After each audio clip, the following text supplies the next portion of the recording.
Morning guys, কেমন আছো তোমরা? সকালবেলা স্নান সেরে পুজো দিয়ে নিচ্ছি। সকালবেলা স্নান হয়ে গেলে মনে হয় যেন বড় একটা কাজ করে হয়ে গেল, কিন্তু মাঝে মাঝে আবার কি করি, নিজে আলিস্য করে স্নান করি না, তখন দেরি হয়ে যায়, সেই 3টে বেজে যায় স্নান করতে। এখন ঠিক করেছি রোজই এই গরমটা সকাল সকাল স্নান করে নেব। রিশু আবার পুজোর কাজ করতে খুব ভালোবাসে, সেই জন্য আমি যেহেতু পুজো দিচ্ছি বলছে মা আমি তোমার সাথে করব। রিশু বসে গেছে আমার সাথে পুজোর।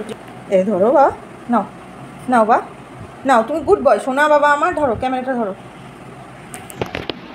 এখানটা ধরো। হ্যাঁ ইয়েস, নাড়াচ্ছ তো হবে না, পড়ছে নিচে পড়ছে, নিচে পড়বে না।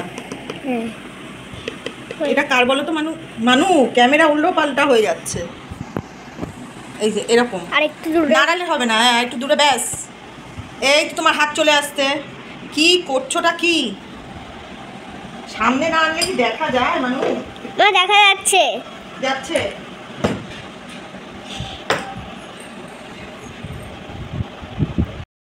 ক্যামেরাটা আগে রিশু ধরেছিল, আমি এই কারণে কাটলাম না যে তোমাদের দেখানোর জন্য যে বাড়িতে কাউকে বা বিশেষ করে ছোট বাচ্চারা যখন ক্যামেরা ধরে কতটা ঝামেলা করে মানে ইয়ে করতে হয়। দেখো বাবা ওপরে ধরো, বাবা এটা হচ্ছে না, বাবা কেটে যাচ্ছে, বাবা এখানে করো।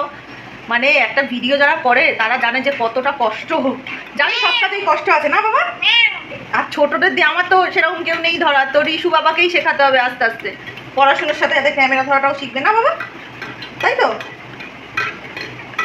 তো এই যে রিশু ছাতুটা রিশু বলছে, ওর ইচ্ছা যে ও ছাতু গুলবে। কোথায় ইচ্ছা? আমি বললাম তাই, তোমার ইচ্ছা না? তাহলে দাও আমি গুলি, তাহলে দাও আমি গুলি, দাও দাও দাও, ছাড়ো ছাড়ো ছাড়ো, আমি গুলে দিই, দাও। তাহলে কেন? তোমার তো ইচ্ছা নেই, তোমার তো ইচ্ছা নেই, তাহলে তুমি কেন দিচ্ছ? দাও আমি গুলে দিই বাবা। এক হাত দিয়ে গ্লাসটাকে ধরে নিতে হয়,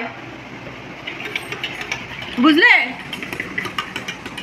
এক হাত দিয়ে গ্লাসটা ধরে নিয়ে আর এক হাত দিয়ে ইয়ে করতে হবে। ওখানেই পড়ে গেছে। কে ঢেলেছিল? হ্যাঁ কে ঢেলেছে? তা এই যে বললি ঢালতে গিয়ে তো ওখানেই পড়ে গেছে। ও হ্যাঁ হয়ে গেছে গোলা। তো এখন রিশু ছাতুর জল খাবে, খেয়ে পড়তে বসবে। আমার তো সান ঠান পুজো হয়ে গেল, তোমরা দেখবে দেখো রিশু কি সুন্দর ছাতুর জল খাচ্ছে। কেমন? পুরোটা খেতে হবে, ওইটুকু খেলে তো হবে না, ঢক ঢক ঢক ঢক করে খেয়ে। আমাকে বলছে খাইয়ে দিই, তাহলে আমি এখন ক্যামেরাটা রেখে ওকে খাইয়ে দিই। কপি বেরিয়ে গেছে, রিশুর হাসতে গিয়ে কপ বেরিয়ে গেছে। সাগর পারে আইসে মটন মটন লাগে রূপ দেখিয়ে মটন। এখন কো জায়গায় ব্যথা গো বন্ড পিয়ারিটা, এখন কো জায়গায় ব্যথা গো কোন কো জায়গায় ব্যথা গো বন্ড পিয়ারিটা। তোমার কোন কোন জায়গায় ব্যথা গো বান্ধবী ললিতা, তোমার কোন কোন জায়গায় ব্যথা গো বান্ধবী ললিতা। আর তারপরে আর জানি না, আমি ওইটুকুই জানি। Good night guys. আজকে বেশি আজকে বেশি ভিডিও তোমাদের সাথে শেয়ার করতে পারলাম না, তবে যেটুকু পারলাম ছোট্ট একটা ভিডিও তোমাদেরকে দিলাম। সকলে খুব আজকে এখানেই টাটা, গুড নাইট বলো। আমাদের তো প্লে বাটন পাঠাবে বললেন, তার জন্য তোমাকে ভালো ভালো ভিডিও দিতে হবে, তাহলেই তো পাঠাবে, তাই তো? তাহলে বলো সবাই গুড নাইট, টাটা। টাটা দিয়ে দাও। সবাই খুব ভালো থাকবে,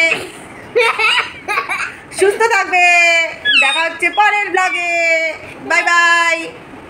পরের ব্লগে বলতো ইয়ে কাঁচা গাপ পাকা গাপ কে কতবার বলতে পারবে? কাঁচা গাপ পাকা গাপ, কাঁচা গাপ পাকা গাপ, কাঁচা গাপ পাকা গাপ।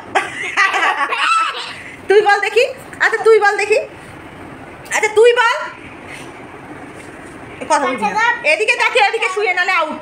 কাঁচা গাপ পাকা গাপ, পাকা গাপ, কাঁচা গাপ পাকা গাপ, কাঁচা গাপ পাচা গাপ।